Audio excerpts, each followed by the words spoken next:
Nobody never tried an experiment of the global shutdown of the economy before. 500,000 lives were saved. Gold is being bought because there is much money in the market. Well, we'll see about that. The world can be locked down because of any reason.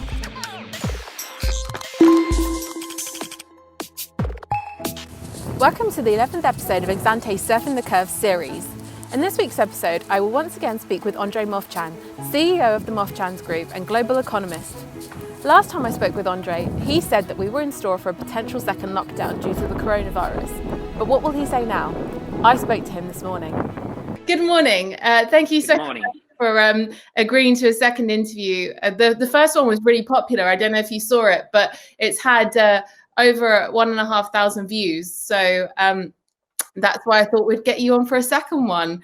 The news this morning is that the US has seen the biggest increase in jobs. However, the UK has seen the biggest increase, decrease in its economy. Should we start with the UK? How do you feel about the UK and the decrease in the economy here? We're going to see the economy shrink even more. Good morning, first of all, and thank you for your time and effort to record the interview. Talking about the general state of the economy now, we need to understand, we need to recall that we are in a unique situation. Nobody never tried an experiment of the global shutdown of the economy before. This is the first time we are in the situation, and because of that, we have no tools to predict what's going to happen. We obviously do not know how the complex economies of the developed states would react to the measures which have been undertaken. And because of that, any predictions of the economic behaviors in the future months or even years are sort of baseless. We need to understand that we try to navigate in muddy waters. We don't know what's going to happen, and we need to react the best way we can on what we have now in hands, not trying to be over puristic on predictions of what's going to happen. When we talk about the biggest decline of the UK economy, for example, we talk about a very local fact, the biggest decline for a quarter. We don't know how the next quarter would look like. The next quarter could be the biggest growth, as it was with the jobless claims in the US. There were champions declines in the jobs and outraging figures in jobless claims, and then in a week or in 2 weeks the situation changed dramatically, and in a couple months we see the biggest increase in the new jobs in the United States. The economies, we know that the developed markets economies are flexible. The economies are to a large extent robust. The financial policies now are very fit into the situation, and they allow the governments and the central banks to manage the situation. And I think we shouldn't worry too much about the figures which represent short periods of times. We rather look at the picture on a whole. We have a major shock to the economies because of the lockdowns. We know that major countries reacted with harsh measures.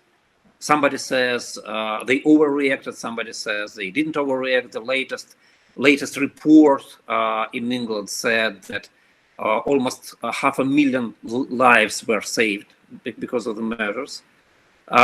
I don't know whether it's true or not. We do it for the first time in the human life on the earth. We don't know what's true. But even if we had a chance to lose 500,000 more lives, we needed to prevent that. And the governments did that, and now the governments try to reopen the economies, and the economies do reopen. The speed of the reopening, the quality of the reopening, and the change in the GDP is yet unknown. We'll wait and see. Sure. Well, Boris Johnson in the UK is saying that the UK could be back to normal by Christmas. That's what he's promising the general public. But last time we spoke, you were saying that that there is a great chance that we could have a second wave, because as history has shown us that pretty much all of these pandemics have a second wave, and usually the second wave is even worse than the first. So Spain has actually started to see the numbers go up again because of its reopening. So has it maybe been done a bit too quickly? Have we started reopening and getting back to normal a little too quickly? Now, let's distinguish between what politicians promise and what they do. And politicians are set to promise something, otherwise they wouldn't be elected. And again, the experiment is unique, and it's absolutely baseless to promise anything. We don't know what happens in months. We don't know what happens in weeks, by the way. But Boris Johnson has to promise something. He has to give whatever hope or ground for planning, whatever it is.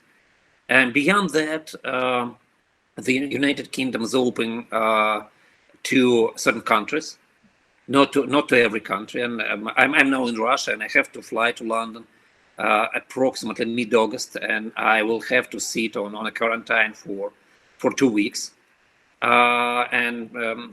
Spanish people would do the same starting from yesterday, and that's kind of smart to limit the incoming infections, the import of infections into the country.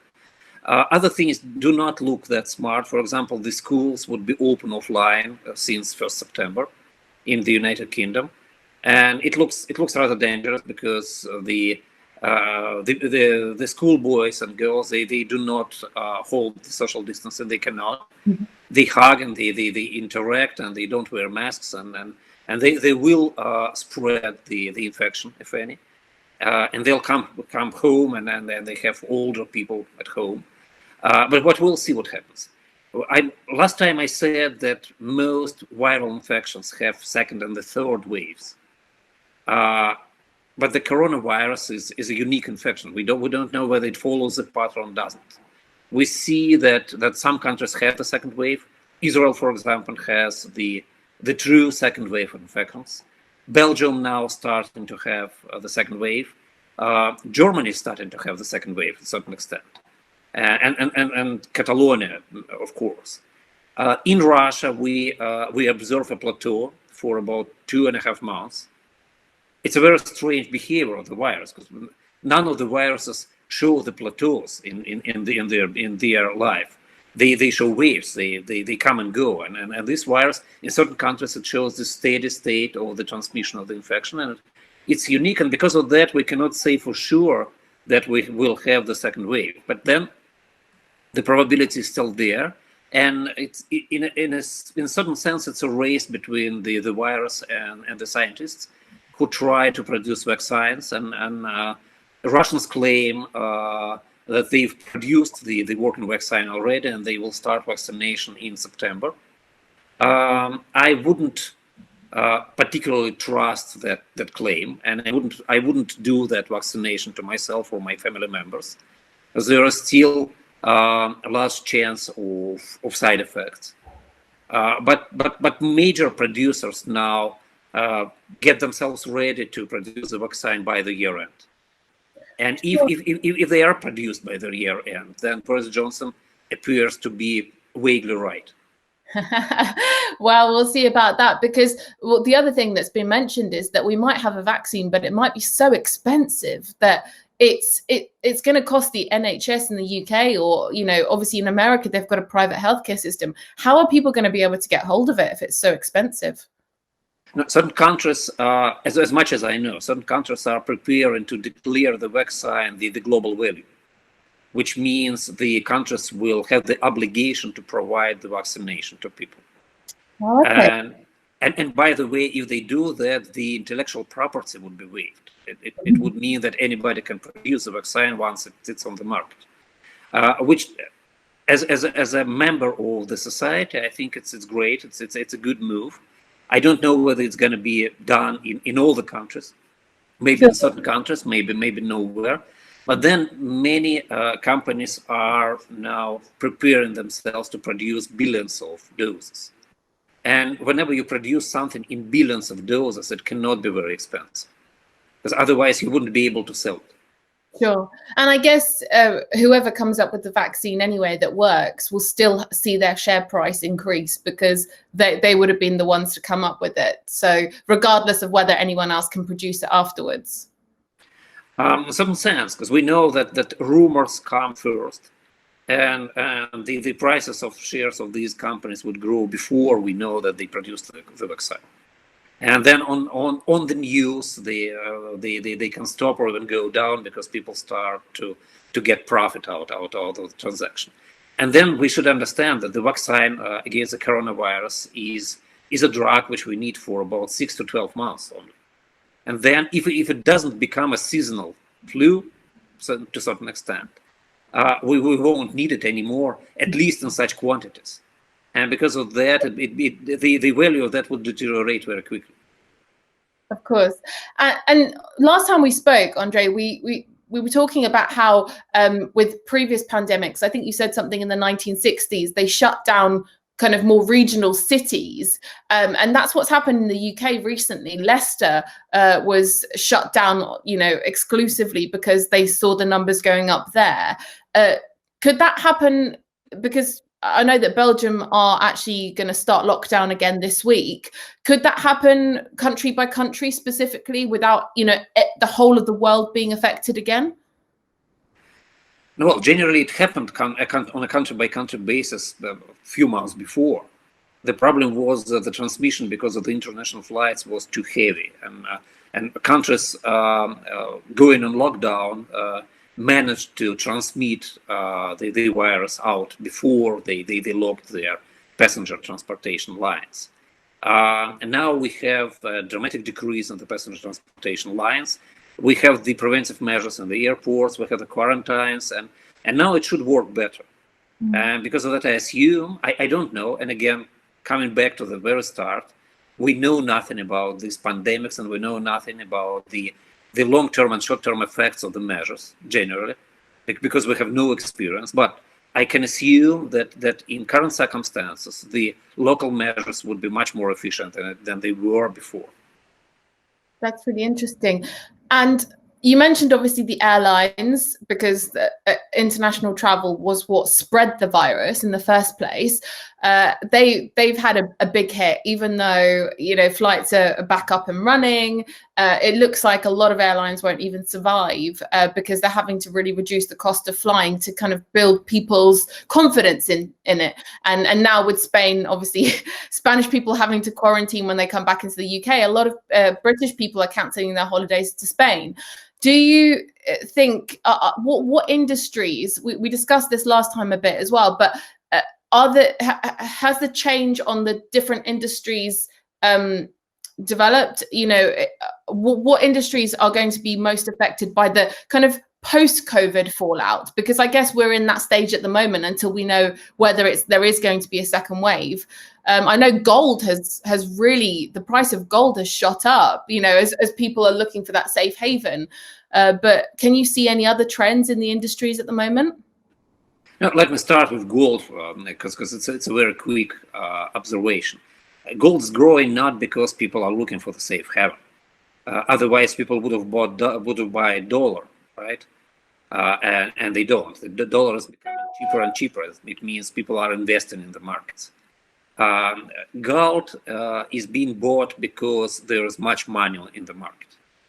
The central banks poured funds into the markets.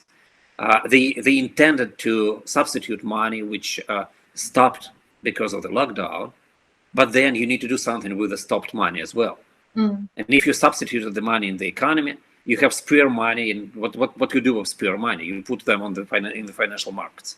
And because people are still worried about the future of the economy and the future of the investments, and they don't know for sure what companies would survive and what companies would do better or worse, they buy gold because gold is gold, and gold will survive. We know that gold will survive.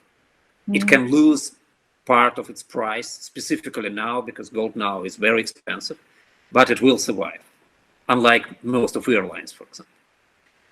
And talking about the industries, the other industries, we can notice that many industries are critical for the human society anyway. Airlines are critical for human society. We cannot afford shutting down airlines and saying, oops, we had the coronavirus, and because of that, we don't have airlines anymore, right? It doesn't work that way. And because of that, governments will step in and help the airlines at the expense of the current shareholders, of course, because nobody would save shareholders, because shareholders are not critical for the society. And so if we talk about the industries, the airline industry would survive. So would the hotels and restaurants and cafes and traveling agencies and whatever. They will survive. The problem is with shareholders. The shareholders may suffer great losses, and they may lose parts of the company. So they may lose companies because they go bankrupt, and the government step in and help them. And new shareholders, the vultures, would come and take companies for $1 and then redevelop them after the crisis. We'll see such turnovers of shareholders in HORECA, in airlines, in other transportation services, not cargo ones. Cargo ones would work because goods are being moved right now in pretty much the same quantities as they were. We'll see that in chemistry, in certain parts and types of chemistry, because chemistry works for HORECA a great deal, and it works for construction a great deal, and construction was frozen for a few months in many countries. We'll see it in oil and gas, because the prices went down about 30% from the stable levels of 2019, and worst producers and worst companies will not survive that. We'll see it in consumer finance, because many people lost their jobs and they lost their income, specifically in developing countries. The consumer finance will shake, and some companies will go away. We'll see it in rental industries, in real estate industries connected to office rent outs, to warehouses rent outs, and whatever. We'll see the turnover, because many people and many companies will change offices, would decrease the sizes of their offices, would reshape and rethink their attitude towards the office space. And now, when many people started to work online, and we saw the figures in certain industries, up to 80% of people can work online, and the applications to work online become better, and they spread around, and the habit appears on to work online. We're now talking online, and it doesn't make our talk worse. I haven't met clients in about 5 months personally. We speak via Zoom, we speak via Skype, and I'll have the first meeting with client tomorrow in person, and we wouldn't do it indoors. We will do it outdoors. We picked up a restaurant with a huge terrace, not to endanger ourselves to be infected. Sure. So the behaviors would change, and the industries would obviously be in danger, but not from the supply point of view, but from the shareholding point of view. Sure. Well, yeah, definitely things are changing. And I guess at the moment, with the weather being nice, I mean, it certainly is here in the UK today, you can go and sit outside on a terrace, but maybe when cold winter strikes, things will change again. So finally, you mentioned obviously the transportation of goods, and China is a massive contributor to that. And this is where, well, supposedly the virus did start. And there's been a lot of news about how China's economy is actually recovering, and, it's seen a massive growth. But is that temporary, do you think? Are these figures maybe inflated, or, because they're only from March until July. So are we really seeing the true picture? No, first of all, when China is concerned, we never know what picture do we see. China's figures are not precisely accurate generally. It starts with the level of companies. When you read the reports of the companies, you never know if it's true or false, and continues on the government level. The Chinese reporting is kind of a trick, and I'm not sure that the figures we now see are correct, as I wasn't sure a year ago. Because just as an evidence, the consumption of electricity in China did not support the GDP growth figures consistently over years. And we don't know why. Maybe the consumption of electricity leaves a different way or shows a different pattern than in Europe and in China, or maybe the figures of the GDP growth are sub-fabricated in a certain sense. And because of that, we cannot rely upon these figures entirely. But then we obviously understand that the recovery is taking place. We know that shipments from China increased dramatically, and the exports, which can be measured by the counterparties figures, exports increased dramatically, and China is doing pretty much okay. And it suggests that other territories in the world would do pretty much okay after the virus, when they can. I think we need to talk a bit about another problem with China. And the problem starts with the very notion of the lockdown, very idea or the fact that the world can be locked down because of any reason, of whatever, aliens invasion or a virus or whatever it is. Now we know, and we've tried it for the first time, and we know that it is possible. And because now we know that it is possible, it's possible to shut down hundreds of thousands of enterprises, and we know that 23% of the workforce of the United States can go on jobless claims. The arms are untied. And if, for example, Mr. Trump wants to fight China, he can ban all the imports from China. It'll lock down many companies in America, but who cares? And coronavirus, we've experienced that, we've survived that. We can rebuild the production to substitute Chinese production in, for example, Mexico or Peru or whatever, or in the United States, whatever. The problem is we now know that we can survive global lockdowns. And because of that, and because of what we see in between China and the United States, and because Mr. Pompeo wants a war, we can see the war, and we can see massive lockdowns, not because we decided that there is a vital threat, but because we want to fight China. Wow. So we might actually, I guess what you're saying is that we're already prepared for anything else that, you know, life can throw at us now, because we've shown we can survive this, and we can act quite quickly and manage, you know, such a huge pandemic overnight. But it's interesting that it could be politics as opposed to a pandemic and a virus shutting down economies again.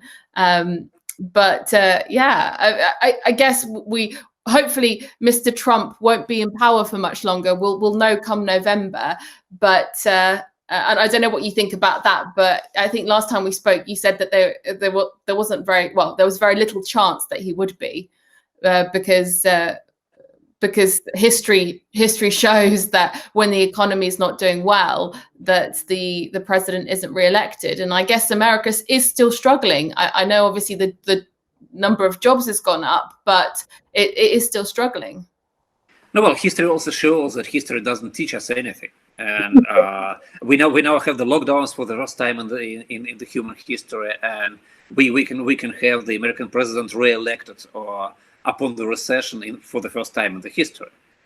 We know that Biden now has the approval rating a bit higher than Donald Trump, but then we know that Hillary Clinton had the same at the same time last time, and we don't know what happens. The problem with Biden and Democrats now is that their plans are kind of destructive for the economy, to my mind. The Biden's tax plan and the plan of the decreasing of the budget deficit will strike the economy, and we probably will see a deep recession in the United States if the plan is implemented, and dollar obviously will become cheaper, and American stocks will become cheaper by tens of percentage points, and then I don't know what Biden's gonna do when his pension assets would shrink because of that, and maybe because of that, and maybe because most Americans are dependent on financial markets, and most Americans understand the basics of the economy, they wouldn't elect Joe Biden. And if they don't elect Joe Biden and Mr. Trump stays in White House for 4 more years, we well can see the great changes to the foreign policy, including the full-scale economic war with China. So potential lockdown against China could be in the pipeline if Mr. Trump stays in. I mean, I think that's enough for the Americans not to vote him in. But thank you, Andrey. That's really, really interesting. I'm fascinated by all of your knowledge and around the world. So thank you so much. We'll see. Like you said, sometimes history doesn't give us the answers, and I guess the only way we're going to know the answers is to wait and see. So fingers crossed that we don't get a second wave, and that life does start to return to a bit of normality, and we see less deaths from this virus. But thank you once again for your time today. I really do appreciate it. I know you're a busy man, and I really hope that your first face-to-face meeting goes well tomorrow. It might be a bit strange. Thank you very much. I would just add that forecasting is a bad job, especially in such circumstances. And if you think I can forecast anything, you dramatically overestimate my capacities. We'll wait and see. Sure, I think anybody would need a crystal ball right now, and you don't seem like the fortune teller type. So no, that's great. Thank you very much. I'm sure everyone's going to find it very useful. Just hearing your views. So I really do appreciate your time today. Thank you very much. Have a great day. Enjoy your first meeting. Take care. Bye-bye. Thank you. Bye. Bye. A potential second lockdown could be on the horizon, but this time due to politics and not a pandemic. Could Donald Trump get back in power? Who knows? As Andrey says, history doesn't necessarily give us all of the answers, and no one has a crystal ball.